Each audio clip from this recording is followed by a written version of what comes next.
Hello and welcome to Facebook Live here at Musicians Institute Guitar Craft Academy in Nashville. I am Brian Nutter. I'm the lead instructor for the electric guitar department here. I also have my own guitar company, Nutter Guitars. You see some of those around me right now. And this is the first one of these we've done, and we thought this would be just like a really kind of fun thing to do. So, to give you a little bit of background on the MI Guitar Craft Academy, first of all, MI was started in the late 70s as Guitar Institute of Technology, and it was based around building professional guitar players. Since then, they expanded into BIT for bass, PIT for percussion, keyboard, vocal, performance, songwriting, all kinds of recordings and all kinds of facets. Now, it's a fully accredited college. You can earn your bachelor's degree in performance. You can also earn your bachelor's degree, your master's degree, I believe, and maybe even doctorate. Yeah. It's a very, very cool thing. In 1995, in Hollywood, they opened the Guitar Craft Academy. So there, you could learn how to build a solid body electric guitar, and you could also learn how to build an acoustic guitar. A few years ago, we opened the one here in Nashville, and the response has been really, really great. It's been obviously a strange year because, well, if you don't know why, then I'm sorry for the rocking of it. But it's been, we've been shut down for a few months. We just recently opened back up October 5th with our fall quarter. We have more students than we've ever had, and it's a really, really great time. We're doing, in the electric guitar department here, we run on a quarter system, so we start with mostly design and repair. That's what the first quarter is focused on. Taking you through all the steps of the design of an instrument, all of the math and geometry that's involved, teaching you how to use dial calipers and it's just a whole different way of looking at the guitar. Most people just look at it and think, well, it's this thing, and in big factories, they stick big chunks of wood on machines, and 10 minutes later they have a guitar. That's not really how it works. Everything also that we do here is done by hand.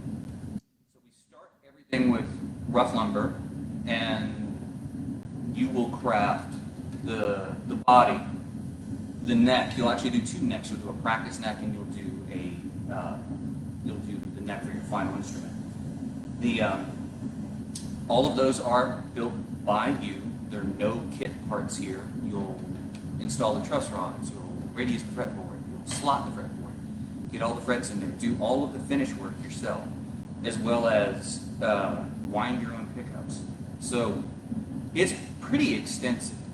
And then in the repair kind of stuff, we discuss basic things like setups, making a nut in a saddle for an acoustic guitar, just making a nut for an electric guitar. We discuss basic and advanced stuff in electronics.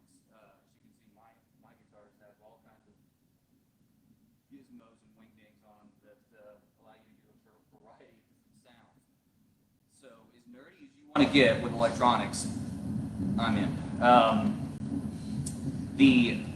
In addition to the electronics, as far as doing repair, we look at refrets. Obviously, you do a lot of refretting here. If you have any downtime while you're here at the school, you're either doing a setup or a refret. Those are going to be your money makers whenever you first get out. And having that skill is a really, really cool thing. It's the kind of thing that most guitar players are terrified of. Also, in repair, we've just done a few demonstrations on heavy-duty acoustic guitar repair, like pulling the bridge off of an acoustic guitar. We just pulled the neck out of a 1941 Martin Double 15 last night. That was pretty cool, and we had everyone involved. We had day class involved, night class, and the acoustic class involved, because not everybody always gets to see how an acoustic guitar comes apart. And fortunately, no one was hurt. The guitar is fine. It's in pieces, but it's in the kind of pieces we want, not in the kind of pieces we don't. In the second quarter, that's where we will focus primarily on making your guitar. You'll have your project neck going into the second quarter. You've already made that. So the project neck is ready for paint. We'll make the body, pick guards, control cavity plates, and should you use a pick guard. Then we'll also do the pickups. And I really like to spend a lot of time on finishing. So many guys are terrified of the finishing process. And the finishing process isn't hard as long as you're patient and you just have a few basic building blocks to work with. So by the end of the whole thing, you will have made 2 necks, you'll have refretted probably 20 guitars, done countless setups. You will have made at least 1 set of pickups. If you're an overachiever, knock yourself out, come in here and whine as many as you want. And you'll have a fully functioning electric guitar that will be basically your business card whenever you first get out.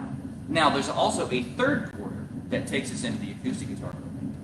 Marty Lamb is our lead instructor for the acoustic class. He's our resident wizard. This guy, Marty was one of the first repair guys hired by George. So Marty knows his stuff like a lot. All of us here pretty much look up to Marty, and you'll spend 3 months building a dreadnought acoustic based on a pre-war Martin D28. Now, you'll have a few options in and around there, but you have 3 months to complete your very first flat top guitar. And that's hard to do even for the most seasoned veteran group. So it's just about having your head down and getting in there and getting it done. And at the end of that, there you'll have it. You'll have a practice neck, you'll have an electric guitar, and you'll have an acoustic guitar, both of which will be, like I said, your business cards. You'll be able to show those on. The staff here at MI is truly world class. I'm fortunate enough to be involved with it. I feel like I'm the lowest.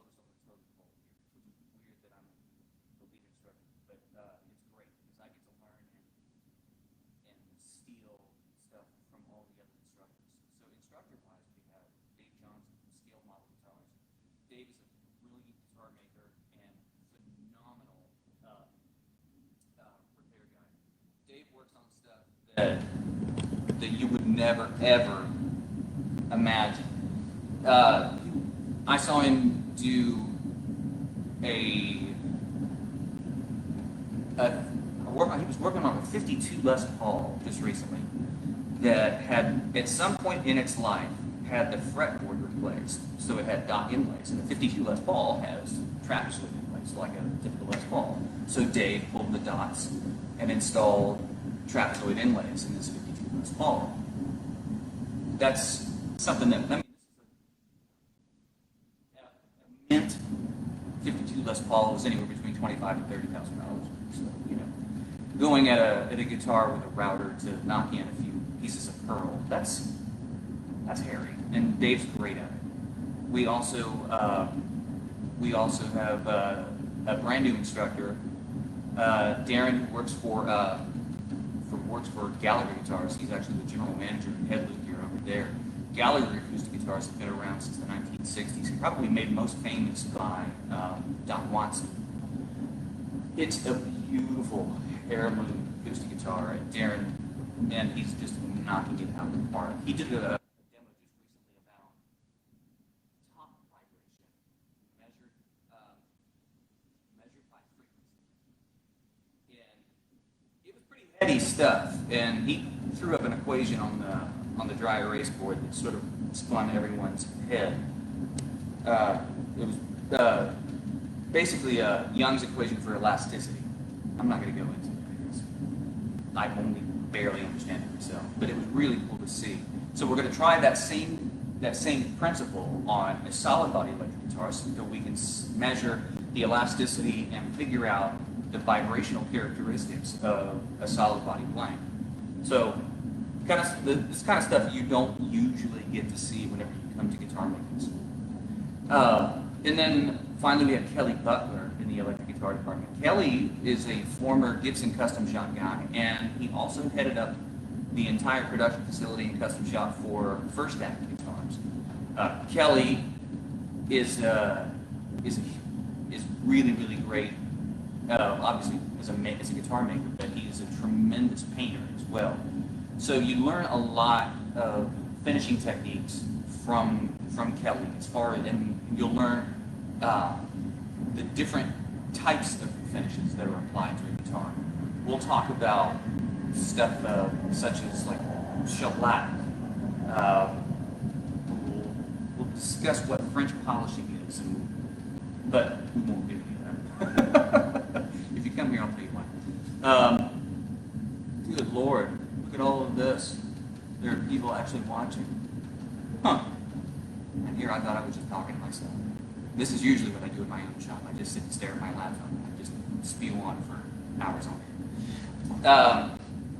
So, in finishing, we'll talk about shellac, various types of oil finishes. Then we will get into lacquers, nitrocellulose lacquer, and then the synthetic version, acrylic lacquer. Discuss sort of the history and how finishing has evolved through guitar making. And usually its evolution is based around production volume. Initially, guitars were finished in nitrocellulose lacquer because cars were finished in nitrocellulose lacquer. It was readily available and easy to get out, and then that sort of became the thing, and what I call the myth of nitrocellulose lacquer is the greatest stuff you can ever put on your guitar. It's not the greatest stuff. It's good stuff, but there are traditionalists out there that believe what they believe, and believe whatever you believe. If you're on the gear page and you're one of those guys, well, there you go. We'll discuss catalyzed finishes and what like some of the first companies to start using catalyzed finishes. Fender was using a catalyzed sealer called Fuller Plast by the 1960s. Their color coats were usually from PPG, and they were actual car colors, and they were in acrylic lacquer, and then they were top coated in nitrocellulose lacquer. Then fast forward to the 1970s, and as they wanted to ramp up production more, they switched to a polyester finish.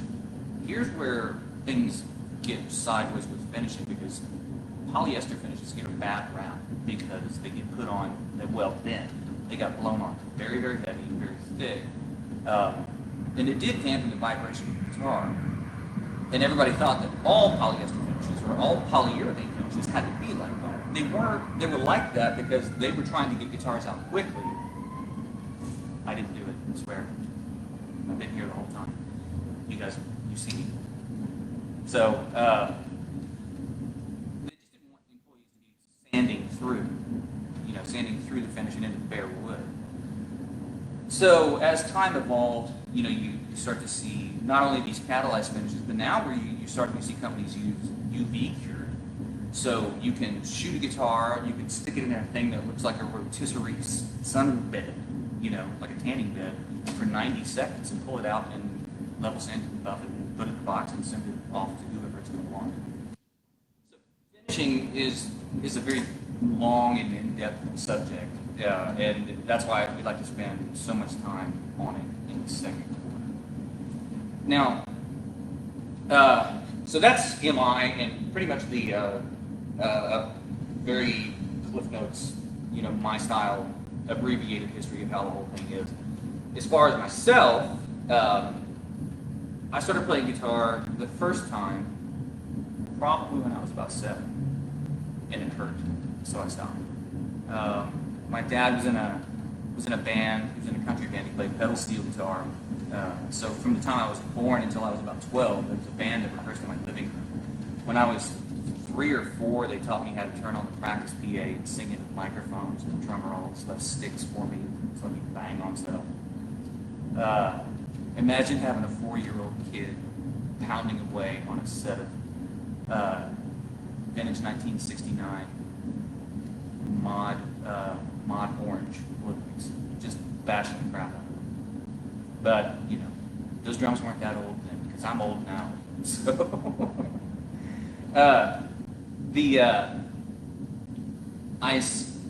I started trying to play again right about the time that I discovered girls, because I thought girls were really cool, and I figured girls would think guitars were really cool. And that's true, folks. If any dude out there says that he started playing guitar for the love of the guitar, he's lying to himself and he's lying to you. He started it because he wanted to meet chicks. That's how it goes. So I started playing guitar at 12, and by the time I was 17, I was fascinated by the way they were put together, and would scrounge around and find parts from like Stuart McDonald or Mormon or whatever, like a body and a neck, and start trying to put things together. And of course they were awful, but over time you get a little better at it. And I would buy books and read things and ask help from other friends that knew more than I did, because these are long before the days of YouTube, whenever you could just look up or Google anything you wanted to know and have it right at your fingertips. So moving on into the mid-90s, I moved to Los Angeles to do session work, and ended up working both as a recording engineer and as a musician in studios out there doing stuff, audio for animation. I worked a lot, oddly enough, in the rap industry. So moved to Nashville. Well, I had a chance meeting with a couple of guitar makers in Los Angeles at NAMM. I think it was 1996. I met a guy named Don Brosh, and I met Tom Anderson. And those two guys showed me that people make guitars and not factories. Because I remember asking Don, I said, man, I'd love to come by the factory sometime. He was like, factory? We make these things in my mom's garage. That really hit home. So that got me even more interested in making stuff. I'd already been into, putting together parts and doing repair.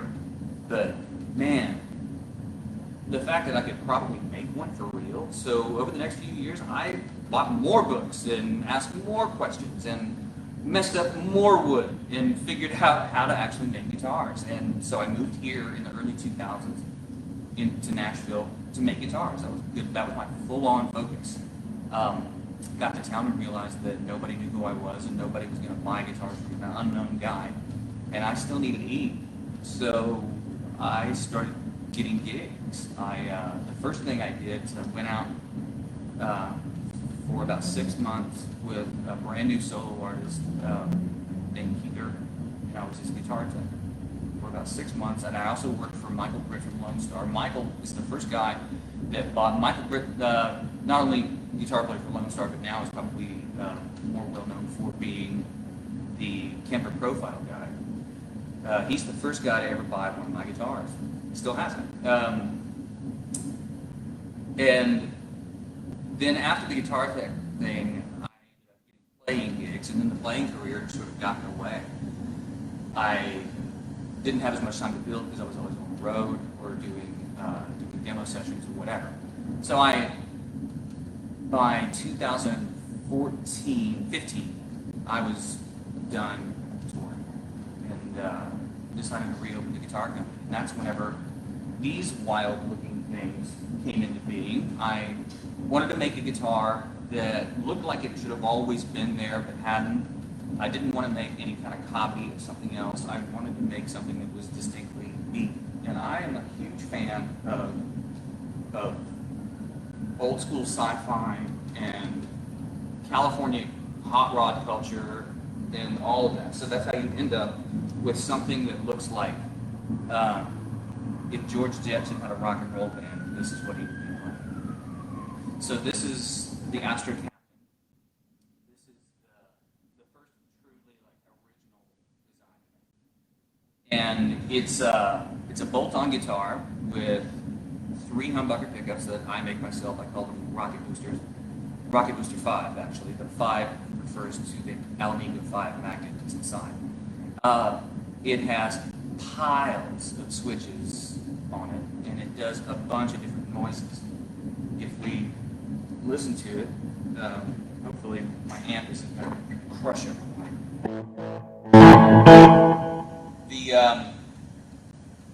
This switch activates the outside 2 pickups. So right now it's in the bridge position. The neck position. So then we can go on to activate the middle pickup wherever this switch is located. So if I turn on the middle pickup, now I've got these 2 pickups on at the same time. We do that very Strat kind of sound. But Strats have single coils. I can pull all any of these 3 knobs. This cuts the bridge pickup, the middle pickup, and the neck pickup. There's an earthquake.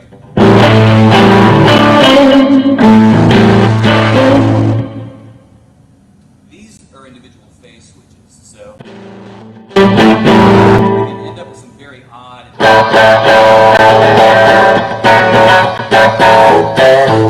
fun kind of sounds.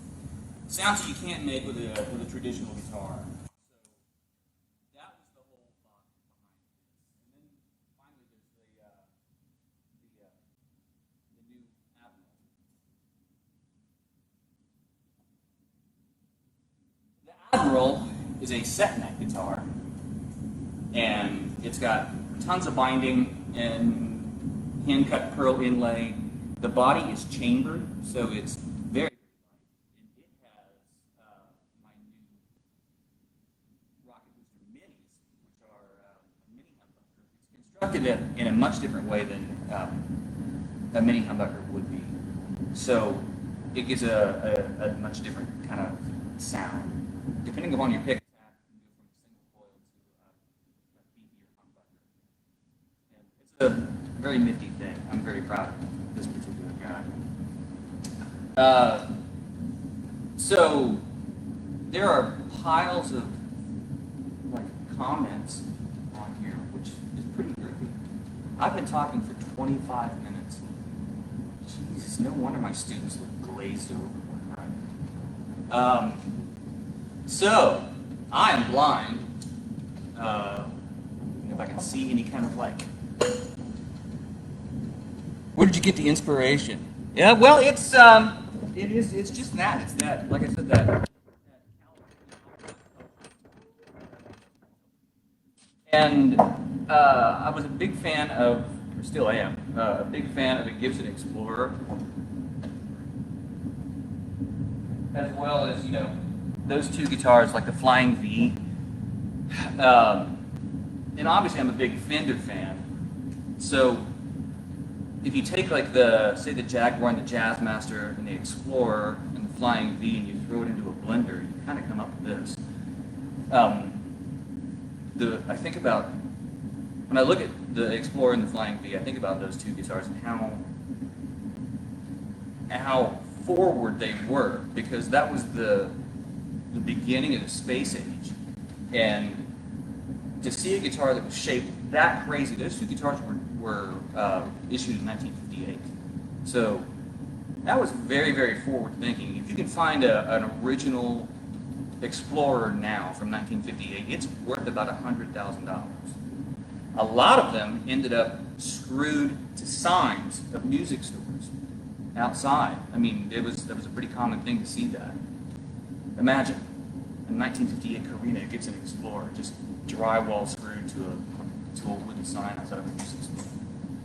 Let's see what else we have. Hi, Mom. How does the shape of the neck affect the sound of the guitar? Well, in a solid body electric guitar, neck shape is going to have some bearing, but it's not going to have a huge amount of effect.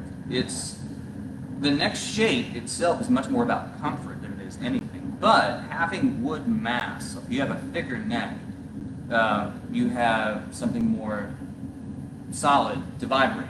And if it's a thinner neck, then it will in turn feel a little flimsier, and the guitar could end up having a little less, a little less sustain.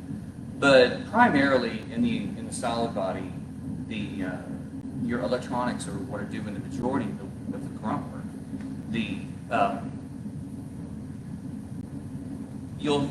Now that's not to say that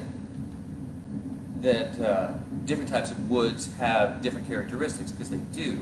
But remember, it's a tree. It's a dead plant. We're not dealing with steel or or plastic or nylon, some sort of man-made material that can be consistent from one end of a 12-foot piece to the other. With a board, just because of the way the thing grew, one end of that 12-foot board is going to be far more dense than the other end. Because think about it, the tree stands vertically. The bottom's going to be considerably more dense. So both sections out of a 12-foot alder board one's going to be a little heavier and one's going to be a little more dense than the other. Sonically, is it going to make that much of a difference? Yeah, you'll be able to hear it. And that's all up to you. That's personal preference, truth be told. It's the kind of thing that what I tell the students all the time is, can you hear it on the radio when the guitar is 6.5 pounds? Does it matter once your drummer starts playing if your guitar is a little bit more dense than the other one? No. Play the guitar. Have fun. That's what it's for. Don't obsess over that kind of stuff. Practice more. Stop being concerned about the weight of your guitar. Let's see.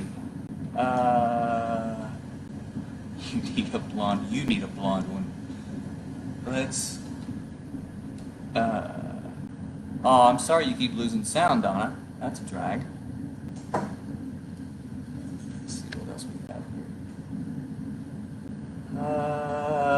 here. Just bear with me. Wade!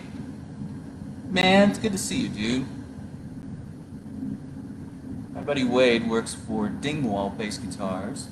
And there's Chris Fesker from Texas Toast. You will not find a better set of dudes on the planet than Matt and Chris from Texas Toast. They helped me out a lot. I got hurt earlier this year and spent a good amount of time in the hospital and probably came really close to dying a handful of times, and those two guys helped so much. Let's see. Watching from South Carolina. Thank you, man.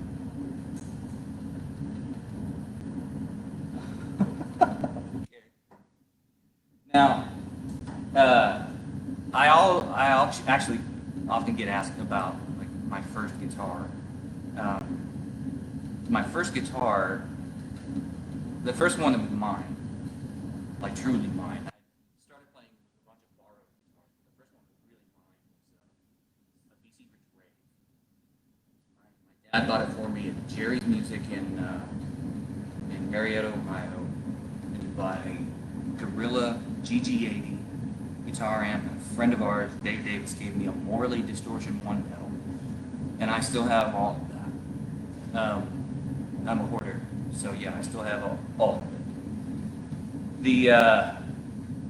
The first acoustic was a K acoustic. It's a sort of, well, it was like a Gibson Hummingbird copy, and I still have that.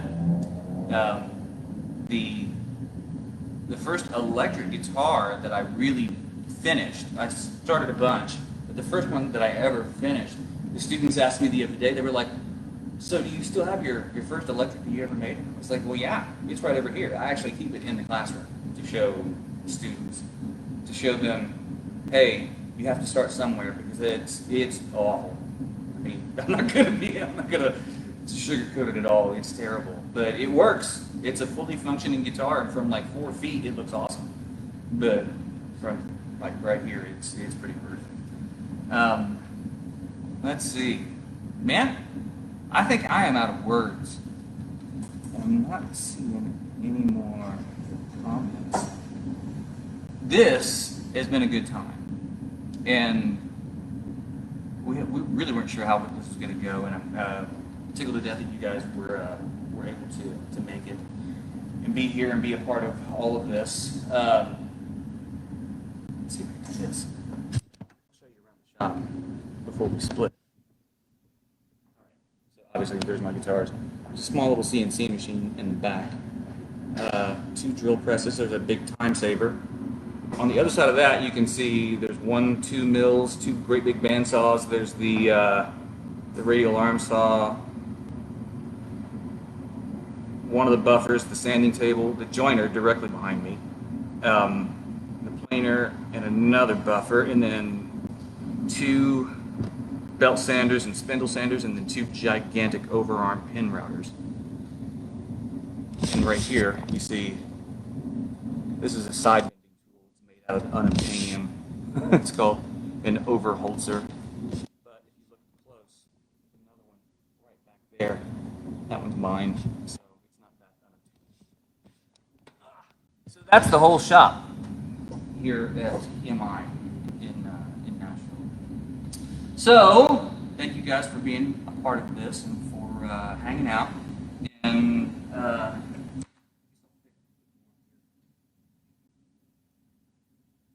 see if I can make the thing actually